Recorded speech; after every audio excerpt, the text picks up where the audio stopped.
My wife, Sherry, thought that I didn't know about her plans. She thought I was stupid, or at least ignorant of her burgeoning love affair with her coworker Todd. She believed that I would allow her to humiliate me and that I would put up with her having an affair with him so that I could remain her husband. She had another thing coming. Little did she know that I had been suspecting her for some time. I had noticed the changes, the telltale signs of infidelity, things like frequently working late, upgrades to her wardrobe, being more aggressive, and losing all interest in all of the things about which we used to care. I tried to talk to her about it on several occasions, but every time I did, my concerns fell on deaf ears. Sherry, of course, denied that anything was amiss. She said it was just my insecurity and my possessiveness working overtime. So I had little choice but to hire an investigator. I refused to remain blind to the truth. I would never tolerate my wife cheating on me. I had made that point abundantly clear from the start of our relationship and reiterated it many times over the 10 years of our marriage.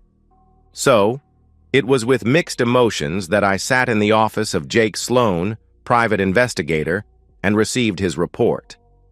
I felt relief when he made it clear that Sherry had not been unfaithful. However, that relief was short-lived as he added the word yet. As he explained it, my wife was having a romantic affair. It just had not progressed to something real, but that was only a matter of time. It seems that Sherry and Todd were what might be called work spouses.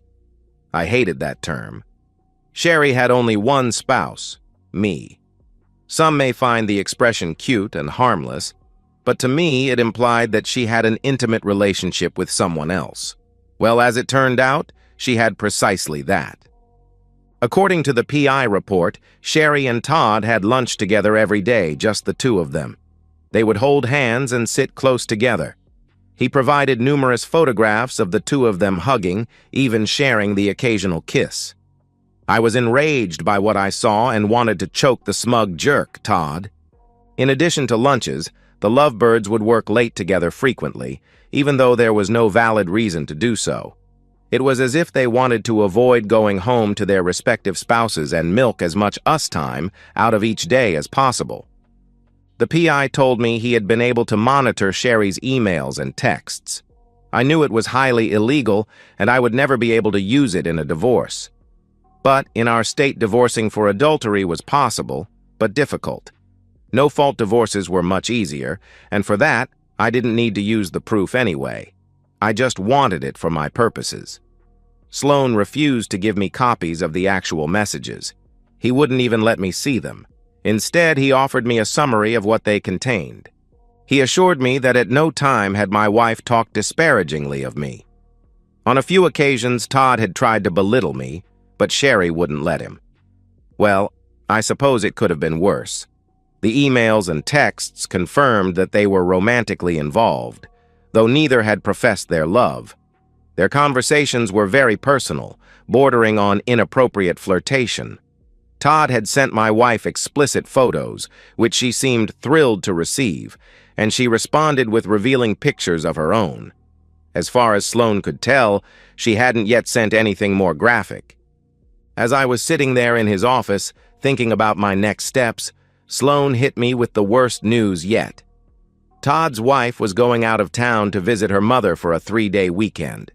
The paramours decided to use the opportunity to meet and consummate their relationship. The only thing in their way was me. They weren't sure how they could spend the night together if I were still around. Since I wasn't going out of town, it would be nearly impossible to get away with it. They had considered a variety of plans. One was to tell me that Sherry was going on a girls-only trip for the weekend. She was afraid I would talk to one of her friends and find out the truth. She didn't want to enlist anyone to create a viable cover story, so that idea was out. Next, they considered getting me to go out of town. I bitterly laughed when I remembered Sherry suggesting that I organize a golf trip with my buddies. I wasn't interested, which shot that option down too. Finally, they came up with a novel, but direct approach: honesty. Todd believed that I was a humiliated husband in the making and that I would do anything to keep Sherry as my loving, happy wife, including letting her have a fling with another man. Somehow, he got Sherry to believe that by having an affair with him, she would be helping to improve our love life and our relationship.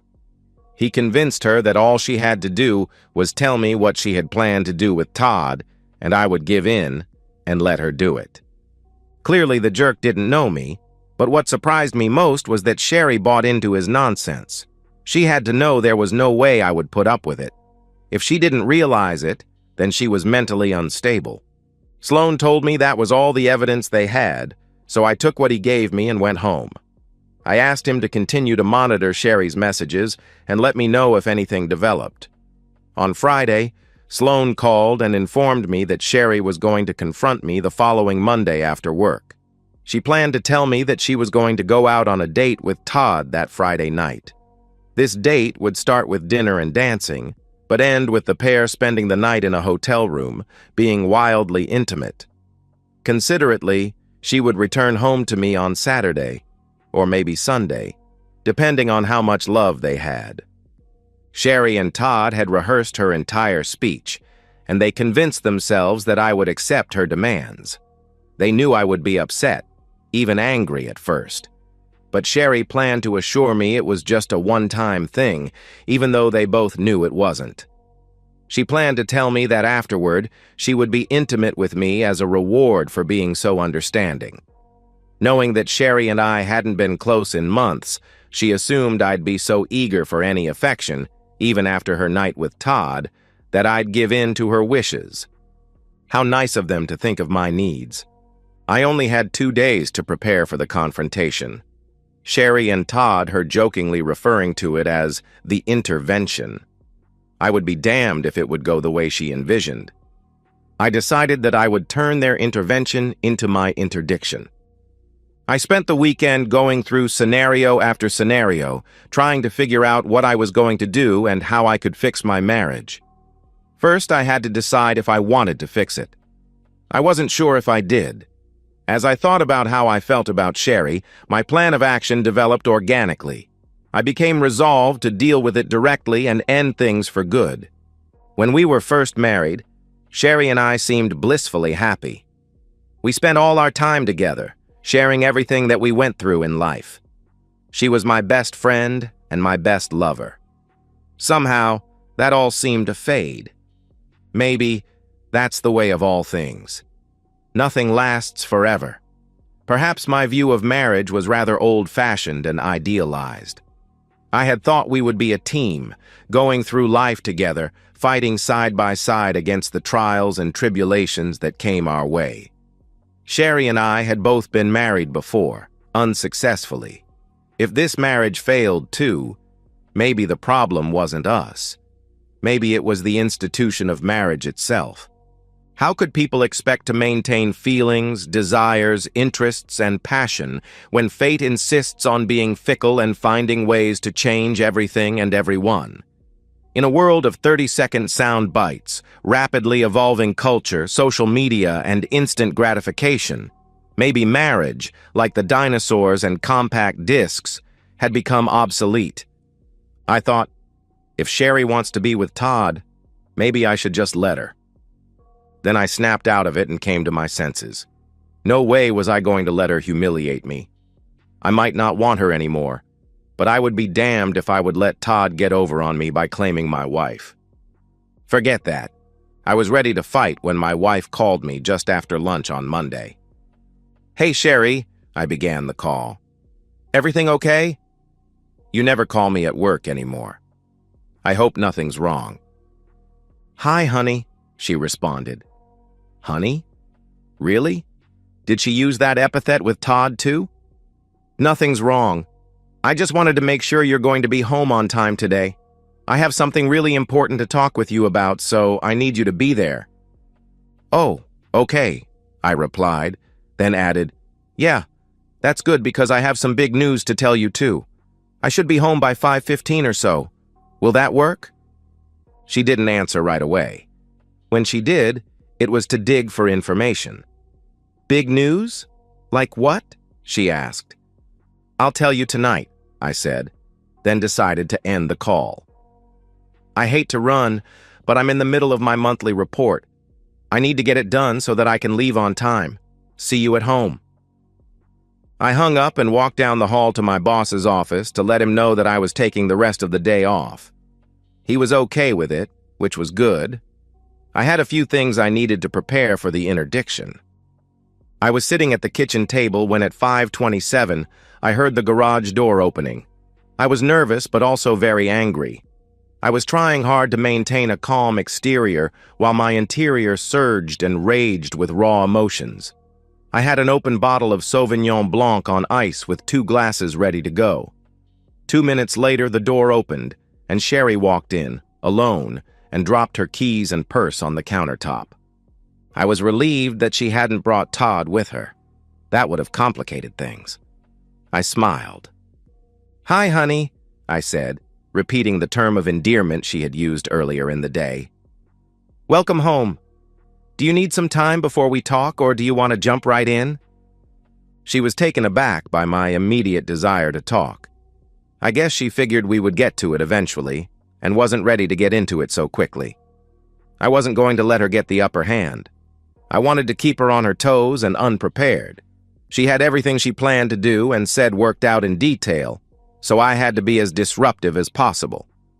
I wasn't expecting you to be sitting here waiting, but yeah, I guess the sooner we get started, the sooner we can go on with our evening," Sherry said as she walked over and sat down across from me. "I'd like to go first with my news if that's okay with you. Do you mind?" I asked rather forcefully. No," she said hesitantly. "That's fine." "Good. Would you care for a glass of wine?" I asked. I didn't wait for her to answer. I poured us both a glass and placed one in front of her. "Yeah, that would be great," she said, letting out a sigh as she raised the glass and drank half. I topped off her glass as soon as she put it down.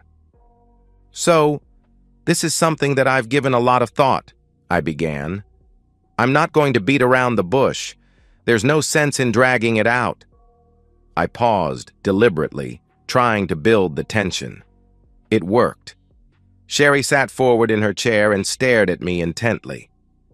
"What is it?" she asked. "I want a divorce," I stated directly, then waited for it to sink in. It took about 3 seconds. Sherry's face gave away her thoughts and emotions. First, she was confused, like she didn't understand the words I spoke. Then, the realization of what I said sunk in, and she was shocked. Fear and concern quickly replaced surprise. She was worried that I might know about her affair with Todd. "Why?" she asked, afraid of the answer. "I don't love you anymore," I said. It looked as if I had stabbed Sherry in the chest. "You what?" she asked, struggling with my declaration. "I fell out of love with you, Sherry. I don't remember exactly when I stopped loving you," I lied. I knew precisely when. "It's been a long time coming. I tried to ignore it for as long as I could. But lately it's just been harder and harder not to face the truth." "What are you talking about?" she asked. She looked like she was going to cry. I was surprised by her reaction. "Do you remember when we first got married?" I asked. "Remember how we spent all our free time together? If we went anywhere, the grocery store, a movie, to the mall, anything, we did it together. It was like we couldn't stand to be apart." She nodded. "I remember," Sherry said. "We both had jobs, but we would make a special point to have lunch at least twice a week. And we couldn't wait for work to get over with so that we could rush home to be together. I missed you so much every day and looked forward to coming home to you, kissing you, and more often than not, making love to you. We shared our hobbies. You got me to attend those silly pottery classes with you. Did you know how much I loved doing that with you?" "I thought you hated doing pottery," Sherry said, staring at me. "It wasn't about the pottery. It was about sharing an experience with you," I told her. "I loved every minute of that. I enjoyed watching you do it and helping you with it. I was in awe of your enthusiasm. It was the same with painting those damned Christmas Village buildings. We had bought about a dozen of these little unpainted buildings that we painted together to make a display for Christmas. It was tedious, but we had a blast doing it. Yours were always better than mine, Sherry said. Remember how many nights we spent together here at the table dabbing paint on roof tiles? Sherry nodded again. I loved you so much then. We also spent hour upon hour coloring those big posters you picked up on the trip to Myrtle Beach. That was long before adult coloring books were all the rage. We still have hundreds of those colored pens. But like our love, they've all dried up. Sherry cringed visibly. My love hasn't dried up, she fired back defensively. I ignored her and pressed on. All our friends used to talk about how envious they were of us. We did everything together. We would take long walks, daily, holding hands. If I needed to run to the hardware store to get a refill on trimmer string for the weed whacker, you would come with me. If you wanted to go shopping for clothes, I'd tag along and wait for you outside the changing room. Yeah, but you hated that, she challenged me. You would be on your phone constantly. You weren't looking at the clothes with me. No, I wasn't, I agreed. I didn't care about what you picked. I thought you were beautiful in everything. I was there to be with you. I could have stayed home and watched sports. We would talk about how the other women in the neighborhood all got together to play bunco or have girls' nights out, but you never wanted to go. Do you remember what you told me about why you didn't participate? Sherry wiped a tear from her cheek. Yes, I remember.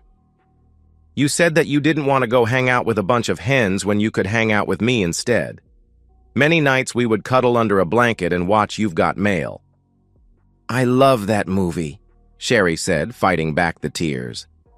We must have watched it at least 100 times, I said, as I refilled her wine glass again. I still want to watch it with you, Sherry cried out. I don't want to get a divorce.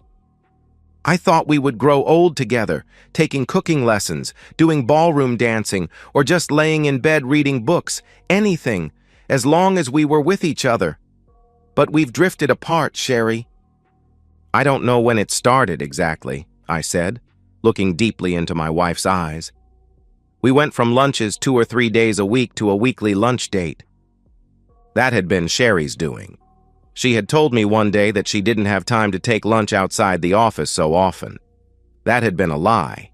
She still was eating outside, only she was choosing to do it with someone else. Then before we knew it, we stopped having lunch together completely. I started joining my co-workers for lunch. In time, I found myself enjoying their company, probably too much. I was exaggerating, but I was going out of my way to avoid casting blame on Sherry's way. I didn't want to put her on the defensive and start fighting back. This conversation could very quickly deteriorate or turn into a pointless argument. That was not my goal, not yet anyway. Then, getting home early to spend time with each other stopped being as important. We found ourselves working later and later. When we did finally come home, we were often distant or distracted. Why didn't you ever say anything about it? Sherry asked. If I had known it was important to you, I would have tried to have lunch with you more often or not work late so much. You're right, I said, agreeing with her, even though I did bring it up many, many times. I wish I had been able to figure out why being with me wasn't important to you. Maybe if I had, I could have changed or done something so that you would want to spend more time with me. I think I failed, badly, in that regard. I was making it seem like I was taking responsibility for our drifting apart. This was far from the truth. I knew that if I hit Sherry with Todd first, we would not get through the discussion without it becoming ugly. I'd never get her to see my side of things. It would be me being a controlling, jealous jerk. Before I revealed what I knew, I wanted her to remember what we had and to think about her role in destroying it. Gradually, we stopped doing almost everything together. You started going to your girls' night out parties. I started going to poker nights. You would go to the spa on the weekends. I would go golfing. Sherry, we could go days without even having more than a superficial conversation about the weather or the latest news. Our love life started to suffer too. Often we were too tired or not in the mood.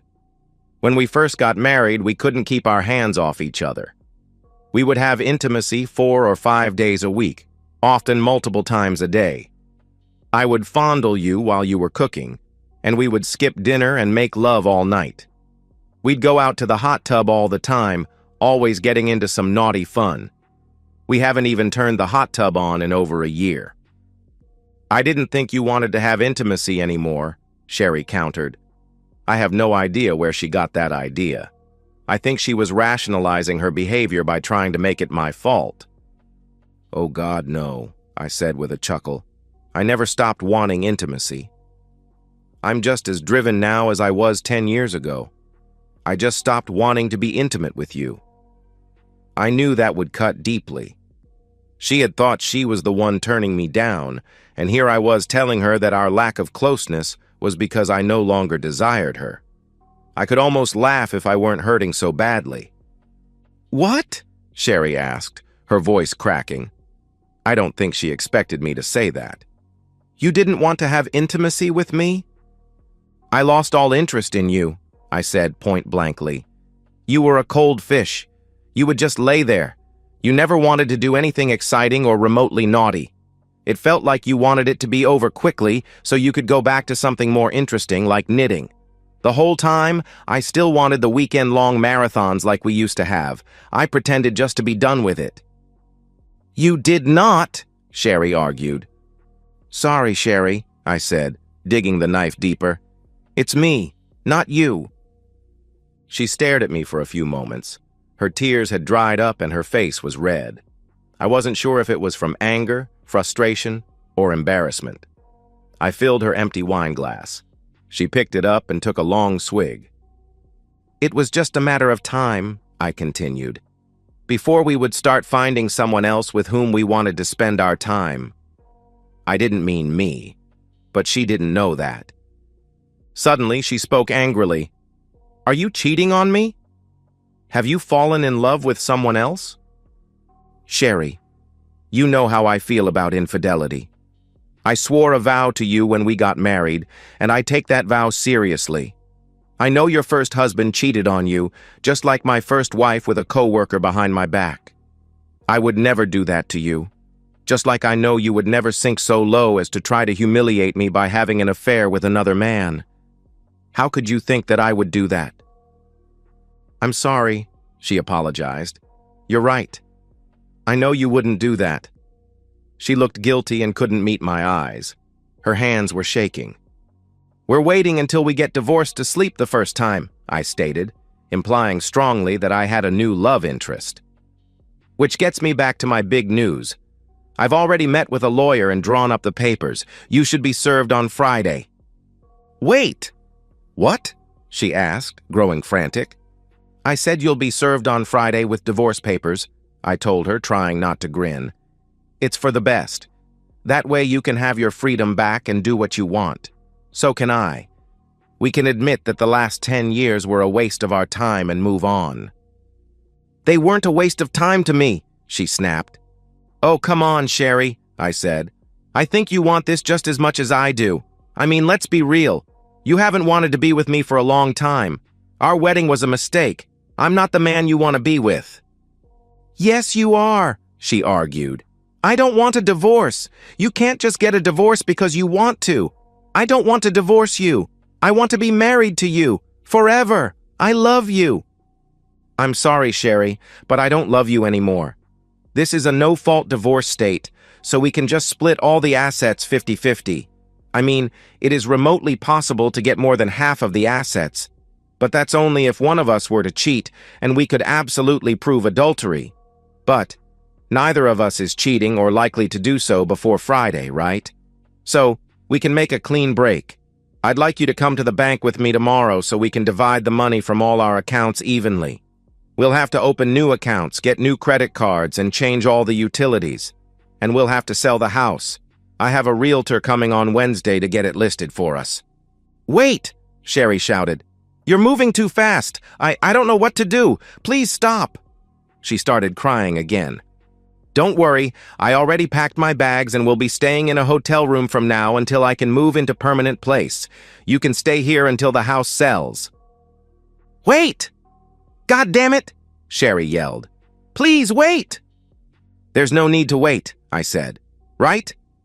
We shouldn't put this off any longer. I mean, we need to get it all taken care of before Friday, don't we?" "Why? What's so damned important about Friday?" she demanded. "Well, Friday is when you're going out on the date with your boyfriend Todd, right? Isn't that the day the two of you are planning to spend the night in the hotel together all night?" Sherry froze. Her eyes looked like they were about to pop out of her head. Her mouth hung open like a dying fish. She tried to speak, but only a sputtering sound came out. "Did I have the day wrong?" "Hang on," I said, as I pulled a manila folder out from under a stack of Better Homes and Gardens magazines and flipped it open. I pulled out the summary sheet from the private investigator's report and slid it between us, showing it to Sherry. I pointed out the part that talked about her plans for Todd Friday night. "Nope, I'm right. See? It says right here, you and Todd have reservations at the Gaylord Texan for this Friday night." "It's not," she started, but I cut her off. "It's not what it looks like," I asked her, completing the sentence for you. "Oh, do I need to show you the photographs of you and Todd making out at lunch?" She stared at me as the tears flowed again. "I'm sorry," she said softly. "Now I remember when it was I stopped loving you," I said with a big smile on my face. "I stopped loving you the day I found out you were planning to turn me into a humiliated husband with your coworker, just like my ex-wife." "I'm sorry, honey," she blurted out, trying desperately to convince me. "I don't love Todd. It was just going to be a fling, something to spice up our relationship. I would spend the night with him, and then you and I would have the rest of the weekend to reconnect intimately, like we used to.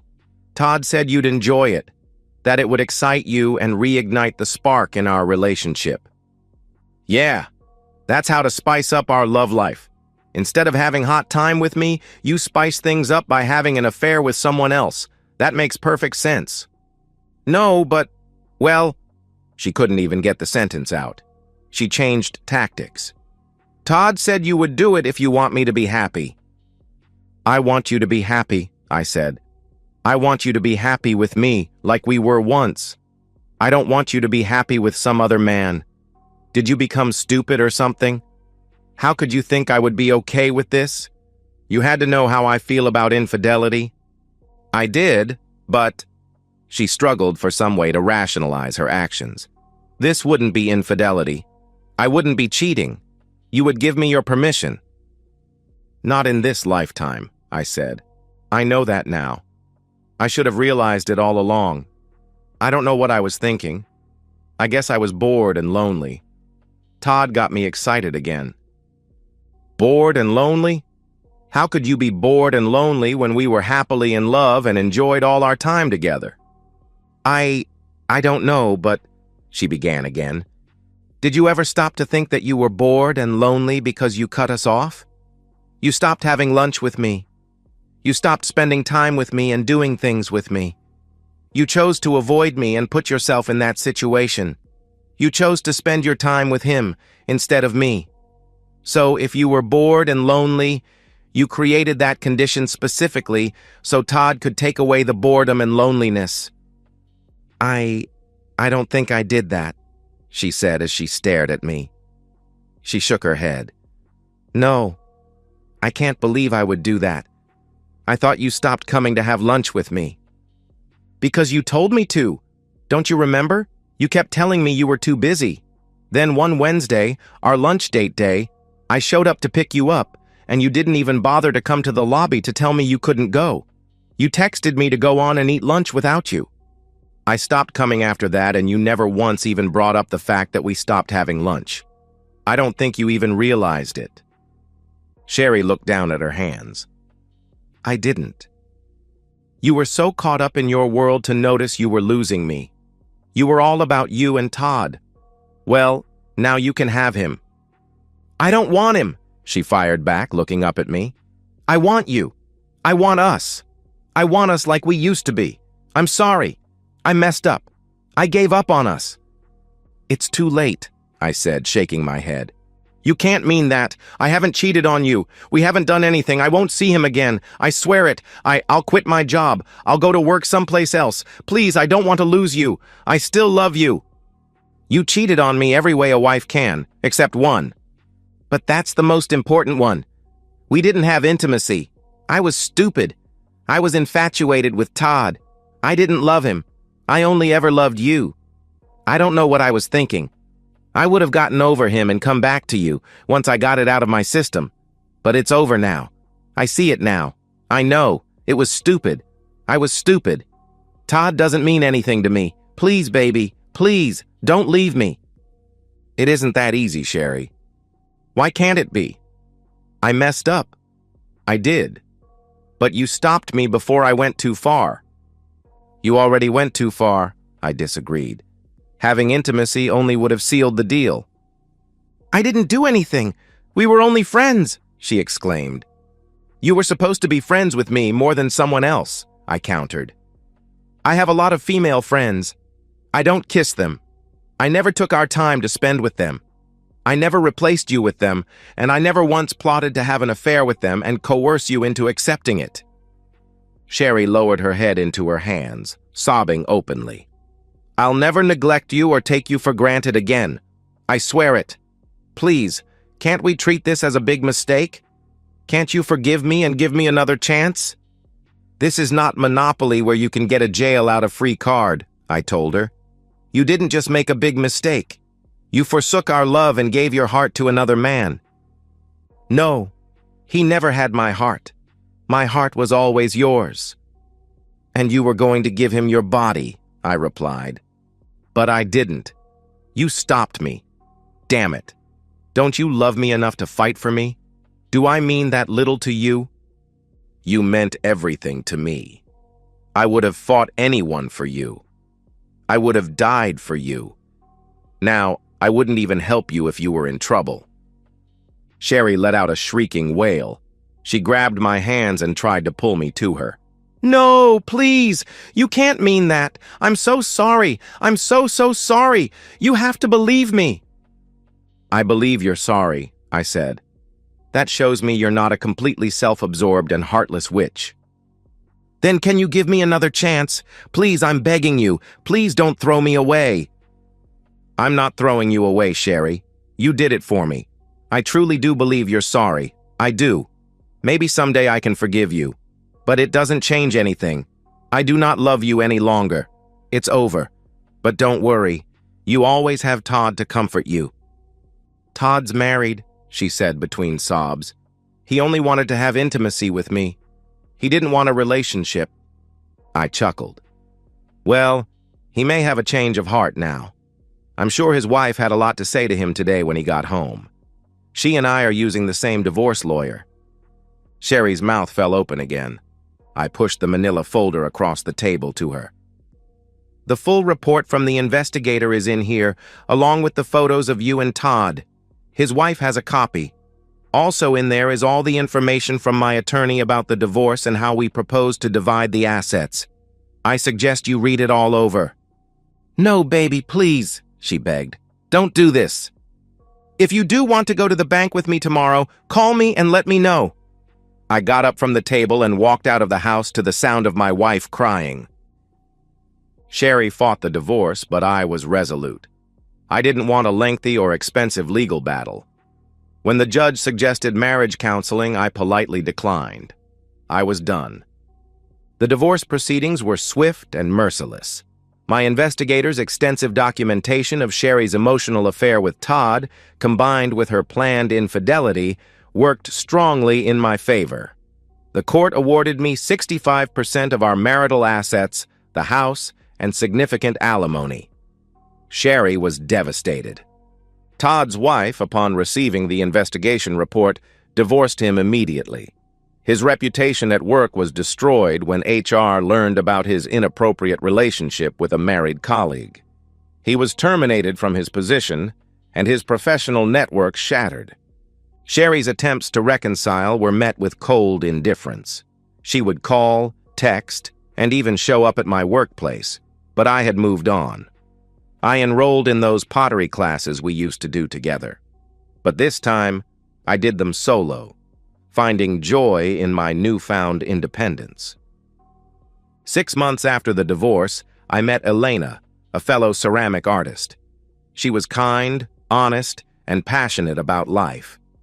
We started dating, and for the first time in years, I felt truly alive again. We would laugh about my previous marriage, and she appreciated my commitment to loyalty and integrity. A year later, I received a call from Sherry. She was pregnant, but not with my child. Todd had left her after his own divorce, and she was struggling financially and emotionally. I listened without a hint of sympathy, then wished her well and ended the call. Elena and I got married the following spring. We bought a new house, far from my old neighborhood. We painted Christmas Village buildings together, took ballroom dancing classes, and watched romantic comedies. But most importantly, we built a partnership based on trust, respect, and genuine love. Sometimes life has a way of delivering justice precisely when you need it most. And you know what? Sometimes that's exactly what you do when you love yourself. And that's the end of today's story. If you enjoyed it, please give this video a thumbs up and drop a comment below. Your support helps the algorithm push my content further. If you're new to the channel, don't forget to hit that subscribe button. It really helps me keep creating more stories for you. Thanks for watching, and I'll see you in the next one.